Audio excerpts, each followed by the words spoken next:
Hello friends, welcome to my YouTube channel Vijay GS academy. Video शुरू करने से पहले मैं आप लोगों को इस वीडियो के बारे में बताने जा रहा हूं। पहले इस वीडियो में मैं आपको भारतीय संसद से संबंधित सभी एमसीक्यू क्वेश्चंस करवाऊंगा और इसके बाद में इस टॉपिक से जो भी प्रीवियस एग्जाम में क्वेश्चंस पूछे गए थे वो आप लोगों को करवाऊंगा। आप लोग लास्ट तक बने रहिएगा, आप लोग प्रीवियस एग्जाम के क्वेश्चन जरूर देखिएगा, जिससे आपको अंदाज़ा लग जाएगा कि किस टाइप के क्वेश्चन एग्जाम में पूछे जाते हैं। तो शुरू करते हैं, जिसमें पहला क्वेश्चन दिया हुआ है कि भारत की संघीय व्यवस्थापिका को किस नाम से जाना जाता है। तो उत्तर है संसद। इसके बाद अगला क्वेश्चन है कि भारतीय संसद के कितने सदन हैं। तो उत्तर है 2 सदन हैं। इसके बाद अगला क्वेश्चन है कि संसद के किस सदन को प्रतिनिधि सभा भी कहा जाता है। तो उत्तर है लोकसभा को कहा जाता है। अगला है कि संसद की लोकप्रिय सदन कौन सा है। तो उत्तर है लोकसभा। लोकसभा को दोस्तों लोकप्रिय सदन भी कहा जाता है। अगला है कि संसद का स्थायी सदन कौन सा है। तो उत्तर है राज्यसभा। इसके बाद अगला क्वेश्चन है कि भारतीय संसद किससे बनती है। तो उत्तर है लोकसभा, राज्यसभा एवं राष्ट्रपति से मिलकर बनी होती है संसद। अगला है कि कौन सा प्रावधान भारतीय संविधान के अंतर्गत संसद के सदस्यों के विशेषाधिकारों तथा उन्मुक्तियों को निर्धारित करता है। तो कौन सा अनुच्छेद है। तो उत्तर है अनुच्छेद 105। अगला है कि भारतीय संसद के कितने अंग हैं। तो उत्तर है 3। अगला है कि भारतीय संविधान के किस अनुच्छेद में कहा गया है कि संघ के लिए एक संसद होगी जो राष्ट्रपति और दोनों सदनों से मिलकर बनेगी। तो किसमें कहा गया है। तो उत्तर है अनुच्छेद 79। इसके बाद अगला क्वेश्चन है कि संसद का निम्न सदन एवं उच्च सदन कौन सा है। तो उत्तर है लोकसभा एवं राज्यसभा। लोकसभा निम्न सदन होता है और उच्च सदन कौन सा होता है, राज्यसभा। अगला है कि संसद को भंग करने के लिए कौन सक्षम है। तो उत्तर है राष्ट्रपति। अगला है कि संसद के 2 क्रमिक अधिवेशनों के बीच अधिकतम कितने समय अंतराल की अनुमति होती है। तो उत्तर है 6 माह की अनुमति होती है 2 अधिवेशनों के बीच। अगला है कि भारतीय संसद के दोनों सदनों की संयुक्त बैठक किस संबंध में होती है। तो उत्तर है साधारण विधेयक के संबंध में होती है। अगला क्वेश्चन है कि साधारण विधेयक से संबंधित गतिरोध को दूर करने के लिए संसद के दोनों सदनों की संयुक्त बैठक कौन बुलाता है। तो उत्तर है राष्ट्रपति बुलाता है। अगला है कि लोकसभा व राज्यसभा की संयुक्त बैठक कब होती है। तो उत्तर है लोकसभा एवं राज्यसभा में मतभेद होने पर संयुक्त बैठक होती है। अगला है कि संसद के दोनों सदनों के साथ साथ बैठने पर क्या होता है। तो क्या होता है दोस्तों, एक बिल जिस पर दोनों सदन सहमत ना हो उस पर विचार करना और पास होना, इसीलिए होता है मतलब संयुक्त अधिवेशन। अगला है कि जब संसद के दोनों सदनों के किसी साधारण विधेयक में मतभेद हो तो इस गतिरोध को कैसे सुलझाया जाता है। तो उत्तर है दोनों सदनों की संयुक्त बैठक को बुलाकर गतिरोध को दूर किया जाता है। अगला है कि संसद की कार्यवाही सूची में प्रथम विषय क्या है। तो उत्तर है प्रश्नकाल होता है संसद की कार्यवाही सूची में प्रथम विषय। अगला है कि कौन सी प्रथा संसदीय प्रणाली को भारत की देन है। उत्तर है शून्यकाल जो होता है ये संसदीय प्रणाली भारत की देन है।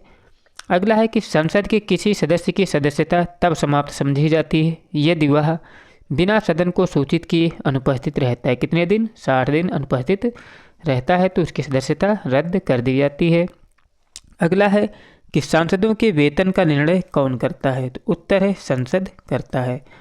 अगला है कि संसद के कुल सदस्यों का कितना भाग वैधानिक चैम्बर की मीटिंग बुलाने के लिए आवश्यक गणपूर्ति या कोरम होता है। तो याद रखिएगा कितना होता है, कुल सदस्यों का 1/10 होता है।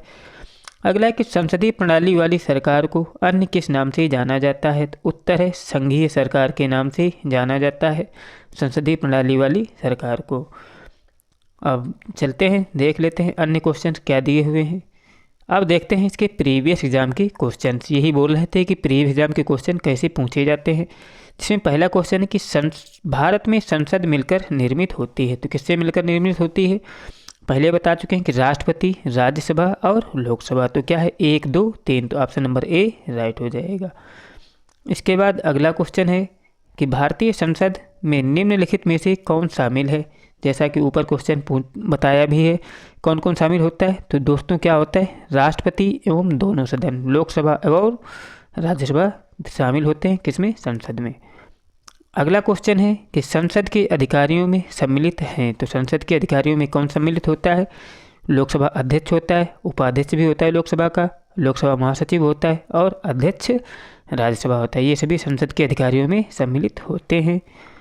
इसके बाद अगला क्वेश्चन है कि अंतर्राष्ट्रीय संधियों को भारत के किसी भाग अथवा संपूर्ण भारत में लागू करने के लिए संसद कोई भी कानून बना सकती है, तो किस पर? बिना किसी राज्य की सहमति से मतलब वो कानून बना सकती है, याद रखिएगा, अंतर्राष्ट्रीय संधियों के लिए। अब इसके बाद अन्य क्वेश्चन दिए हैं, इनको भी देखते हैं कि भारत सरकार के निर्णयानुसार एक संसद सदस्य अपने क्षेत्र के विकासात्मक कार्य हेतु कितनी राशि खर्च कर सकता है? तो उत्तर है 5 करोड़ रुपए। अगला है कि किसी संसद की अयोग्यता के संदर्भ में कौन निर्णय करता है? तो उत्तर है राष्ट्रपति करता है। अगला है कि भारत की संचित निधि से धन निर्गम पर किसका नियंत्रण होता है? तो उत्तर है संसद का नियंत्रण होता है। अब इसके बाद अगला क्वेश्चन है प्रीवियस एग्जाम के क्वेश्चन में, जिसमें दिया है कि संसद में शून्यकाल का समय क्या होता है? तो उत्तर है दोपहर 12 बजे से लेकर अपराह्न 1 बजे तक होता है संसद में शून्यकाल का समय।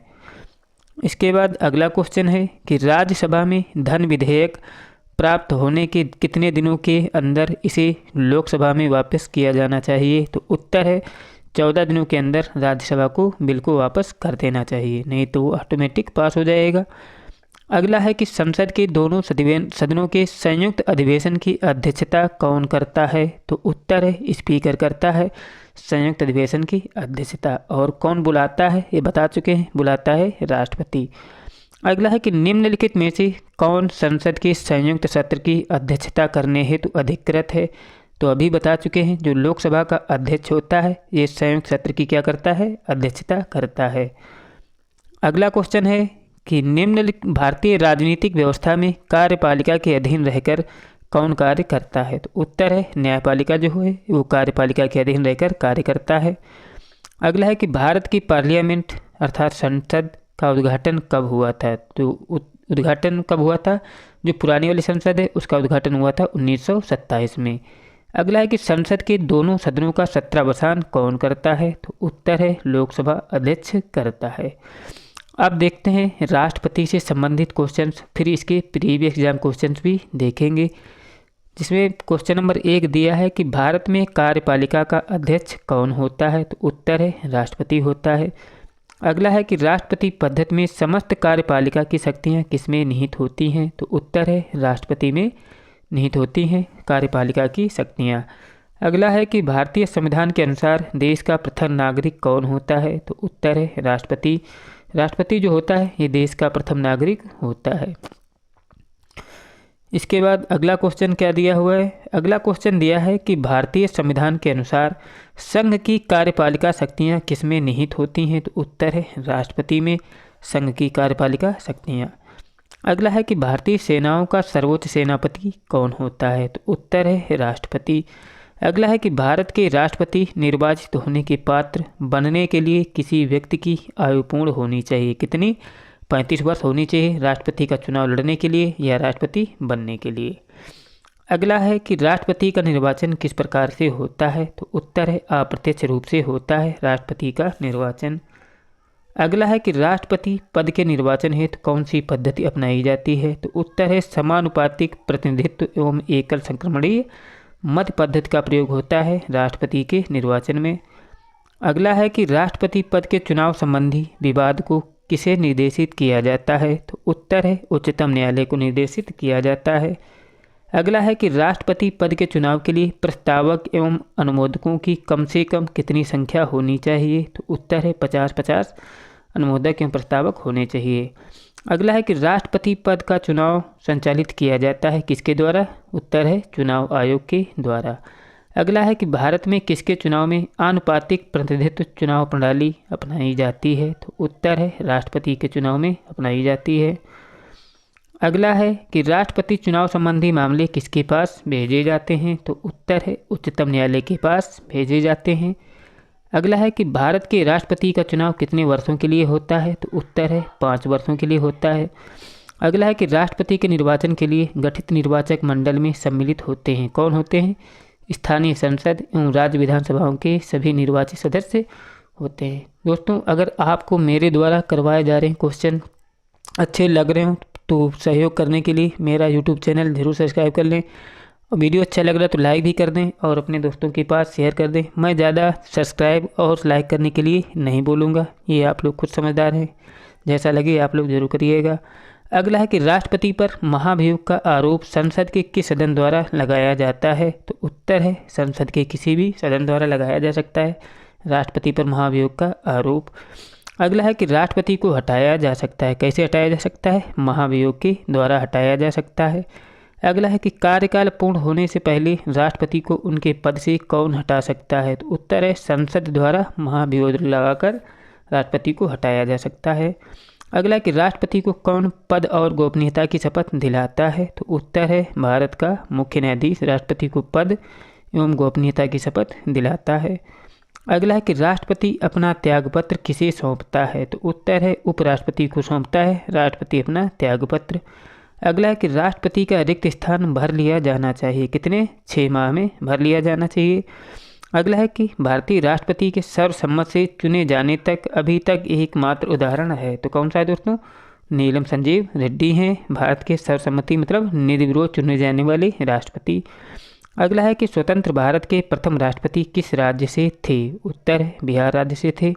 अगला है कि कौन लगातार 2 बार राष्ट्रपति रहे थे? तो उत्तर है डॉक्टर राजेंद्र प्रसाद 2 बार लगातार राष्ट्रपति रहे थे। अगला है कि भारतीय संविधान का कौन सा अनुच्छेद राष्ट्रपति के पद के लिए पुनः निर्वाचन की योग्यताएं निर्धारित करता है? तो उत्तर है अनुच्छेद 57। अगला है कि भारत के राष्ट्रपति की मृत्यु कार्यकाल पूरा होने से पूर्व हो गई थी, कौन से राष्ट्रपति थे? उत्तर है डॉक्टर जाकिर हुसैन थे। इनकी जो मृत्यु हुई थी वो कार्यकाल के समय ही हो गई थी, वर्तमान राष्ट्रपति थे जब ये खत्म हुए थे। अगला है कि वित्त बिल के लिए किसकी पूर्व स्वीकृति आवश्यक है? तो उत्तर है भारत के राष्ट्रपति की स्वीकृति आवश्यक है। अगला है कि किसी भी अभियुक्त को फांसी की सज़ा को बदलने या कम करने का अधिकार किसे दिया गया है? तो उत्तर है राष्ट्रपति को दिया गया है फांसी की सज़ा को माफ़ करने के लिए। अगला है कि लोकसभा एवं राज्यसभा में राष्ट्रपति द्वारा मनोनीत सदस्यों की कुल संख्या कितनी है? तो उत्तर है 12, क्योंकि दोस्तों अब लोकसभा से मनोनयन की प्रक्रिया खत्म हो गई है। अगला है कि किसी विधि के प्रश्न पर सर्वोच्च न्यायालय से परामर्श लेने का अधिकार किसको है? तो उत्तर है राष्ट्रपति को है। दोस्तों ये परामर्श ले लेगा लेकिन कोई ज़रूरी नहीं है कि उसे मान भी ले। अब इसके दोस्तों प्रीवियस एग्जाम के क्वेश्चन देख लेते हैं, राष्ट्रपति से संबंधित जो भी क्वेश्चन पूछे गए हैं। जिसमें पहला क्वेश्चन है कि भारत के राष्ट्रपति को उसके पद से हटाया जा सकता है, कैसे? संसद द्वारा महाभियोग लगाकर। और इसके बाद अगला है क्वेश्चन कि राष्ट्रपति का रिक्त स्थान भर लिया जाना चाहिए, कितने? 6 माह में भर लिया जाना चाहिए यदि राष्ट्रपति का स्थान रिक्त है तो। अगला है कि यदि भारत का राष्ट्रपति का पद रिक्त हो जाए और कोई उपराष्ट्रपति भी ना हो तब निम्न में से कौन कार्यवाहक राष्ट्रपति होगा? तो उत्तर है सर्वोच्च न्यायालय का मुख्य न्यायाधीश। ऐसा अभी तक एक बार हुआ है। अगला क्वेश्चन है कि अनुच्छेद 108 के अंतर्गत लोकसभा और राज्यसभा की संयुक्त बैठक की आहूत कौन करता है? मतलब कौन बुलाता है अनुच्छेद 108 के तहत लोकसभा और राज्यसभा की संयुक्त बैठक? तो उत्तर है राष्ट्रपति बुलाता है। इसके बाद अगला क्वेश्चन दिया है कि भारतीय संविधान के किस अनुच्छेद के अंतर्गत राष्ट्रपति संसद के दोनों सदनों द्वारा पारित किसी बिल पर अपनी स्वीकृति रोक सकते हैं, कितने दिनों के लिए? मतलब किस अनुच्छेद के तहत? तो उत्तर है अनुच्छेद 111 के तहत। और इसके बाद अगला क्वेश्चन क्या दिया है? अगला क्वेश्चन दिया हुआ है कि भारतीय संविधान में समस्त कार्यपालिका शक्तियाँ निहित होती हैं, तो किसमें होती हैं दोस्तों? राष्ट्रपति में होती हैं समस्त कार्यपालिका शक्तियाँ। अब इसके बाद में अगला क्वेश्चन दिया है कि जब केंद्रीय मंत्रिमंडल ने वर्ष 2002 में चुनावी सुधारों पर अध्यादेश में बिना किसी बदलाव के उसे राष्ट्रपति को वापस भेजा तब राष्ट्रपति ने भारतीय संविधान के कौन से अनुच्छेद के अंतर्गत उसे अपनी सहमति दी थी? तो उत्तर है अनुच्छेद 123 के तहत। अगला क्वेश्चन है कि निम्नलिखित में से किनकी नियुक्ति भारत के राष्ट्रपति द्वारा की जाती है? तो किसकी नियुक्ति भारत के राष्ट्रपति द्वारा की जाती है? तो ऑप्शन नंबर सी राइट हो जाएगा। कौन कौन से दोस्तों? मतलब वित्त आयोग के अध्यक्ष और संघ राज्य क्षेत्र के मुख्यमंत्री। संघ राज्य क्षेत्र के मुख्यमंत्री मतलब ऑप्शन नंबर सी राइट हो जाएगा। इसके बाद दोस्तों इसके कुछ MCQ क्वेश्चन बचे हैं, इनको भी देख लेते हैं। जिसमें अगला क्वेश्चन है कि सार्वजनिक महत्व के किसी विषय पर राष्ट्रपति संविधान के किस अनुच्छेद के तहत सर्वोच्च न्यायालय से कानूनी परामर्श ले सकता है? तो उत्तर है अनुच्छेद 143 के तहत। इसके बाद अगला क्वेश्चन है कि विदेशों को भेजे जाने वाले विभिन्न संसदीय प्रतिनिधिमंडलों के लिए व्यक्तियों का नामांकन कौन करता है? तो उत्तर है राष्ट्रपति करता है संसदीय प्रतिनिधिमंडल के लिए व्यक्तियों का नामांकन। अगला है कि किसने उच्चतम न्यायालय के मुख्य न्यायाधीश के पद तथा कार्यवाहक राष्ट्रपति दोनों ही पद को सुशोभित किया है? तो उत्तर है M हिदायतुल्लाह। ये दोस्तों भारत के कार्यवाहक राष्ट्रपति बने थे। उस समय जब डॉक्टर जाकिर हुसैन की मृत्यु हुई थी उस समय कोई उपराष्ट्रपति भी नहीं था। इस स्थिति में M हिदायतुल्लाह राष्ट्रपति बने थे। अगला है कि विदेशी देशों के सभी राजदूतों का कमिश्नरों के प्रत्यय पत्र किसके द्वारा प्राप्त किए जाते हैं? तो उत्तर है राष्ट्रपति के द्वारा प्राप्त किए जाते हैं। अगला है कि राष्ट्रपति किसी विधेयक को पुनर्विचार के लिए नहीं लौटा सकता है, मतलब किसको? जो धन विधेयक होता है दोस्तों, राष्ट्रपति इसे पुनर्विचार के लिए नहीं लौटा सकता है। अगला है कि राष्ट्रपति संविधान के किस अनुच्छेद के अंतर्गत अध्यादेश जारी करता है? तो उत्तर है अनुच्छेद 123 के तहत राष्ट्रपति जो है अध्यादेश जारी करता है। अगला है कि राष्ट्रपति द्वारा जारी अध्यादेश अधिवेशन आरंभ होने के कितने दिनों तक अधिक से अधिक एक बार में प्रभावी रह सकता है? तो उत्तर है 6 सप्ताह रहने तक वो प्रभावी रह सकता है। अगला है कि राष्ट्रपति के चुनाव में विवाद होने पर किसकी सलाह ली जाती है? तो उत्तर है सर्वोच्च न्यायालय की सलाह ली जाती है। इसके बाद अगला क्वेश्चन है कि राष्ट्रपति को भत्ते के अलावा प्रतिमाह कितना वेतन प्राप्त होता है? तो उत्तर है 5 लाख रुपए मिलता है भत्ता के अलावा। अगला है कि नामांकन के समय राष्ट्रपति पद के उम्मीदवार को जमानत के तौर पर कितना रुपया जमा करना पड़ता है? तो 15,000 रुपये जमानत के तौर पर जमा करना पड़ता है। अगला है कि श्रीमती प्रतिभा देवी पाटिल भारतीय गणतंत्र के राष्ट्रपति पद के रूप में क्या क्रम है? तो दोस्तों जो प्रतिभा देवी सिंह पाटिल थी ये 12वें क्रम की राष्ट्रपति थी। इसके बाद अगला क्वेश्चन है कि भारत के राष्ट्रपति ने जिस एकमात्र मामले में वीटो शक्ति का प्रयोग किया था वह क्या था? तो उत्तर है भारतीय डाकघर संशोधन अधिनियम में राष्ट्रपति ने वीटो पावर का इस्तेमाल किया था। अगला है कि राष्ट्रपति को लोकसभा में किन 2 सदस्यों को मनोनीत करने का अधिकार है? तो उत्तर है एंग्लो इंडियन, लेकिन अब व्यवस्था ये खत्म हो गई है। अगला है कि राष्ट्रपति और उपराष्ट्रपति की अनुपस्थिति में कौन कार्यभार ग्रहण करेगा?